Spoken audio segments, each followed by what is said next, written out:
প্রিয় ভাই ও বোনেরা, আজ আমি আপনাদের শোনাতে যাচ্ছি একটি বাস্তব গল্প।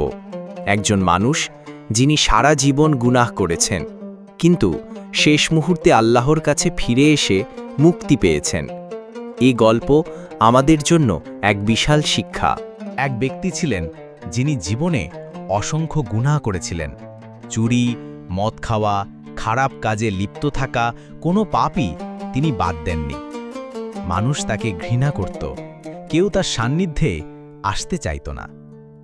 একদিন হঠাৎ তার মনে প্রশ্ন জাগল, আমি কি আর কখনো আল্লাহর কাছে ক্ষমা পাব না? আমার কি জান্নাতের দরজা বন্ধ হয়ে গেছে?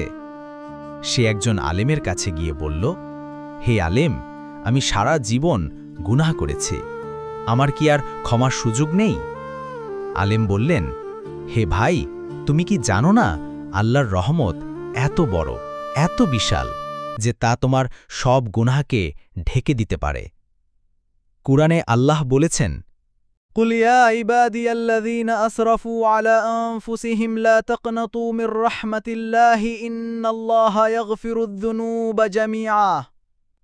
অর্থাৎ, হে আমার বান্দারা, যারা নিজেদের উপর সীমা লঙ্ঘন করেছ, তোমরা আল্লাহর রহমত থেকে নিরাশ হও না। নিশ্চয়ই আল্লাহ সব গুনাহ ক্ষমা করে দেন। এই আয়াত শোনার পর লোকটি কেঁদে ফেলল। সে সাথে সাথেই সব খারাপ কাজ ছেড়ে দিয়ে তওবা করল।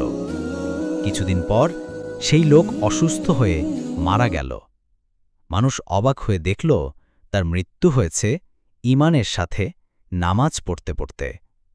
ভাই ও বোনেরা, এ গল্প আমাদের শেখায় কোনো গুনাহই এত বড় নয় যা আল্লাহ ক্ষমা করতে পারবেন না। শর্ত হল আমরা সত্যিকার অর্থে তওবা করি আর পুনরায় সেই গুনাহের দিকে ফিরে না যাই। আল্লাহ আমাদের সবাইকে খাঁটি তওবার তৌফিক দান করুন। আমিন। এমন আরও হৃদয়স্পর্শী গল্প পেতে সাথে থাকুন আল্লাহর মেসেজ সাবস্ক্রাইব করে সাথেই থাকুন। সবাই ভালো থাকুন, সুস্থ থাকুন। আল্লাহ হাফেজ।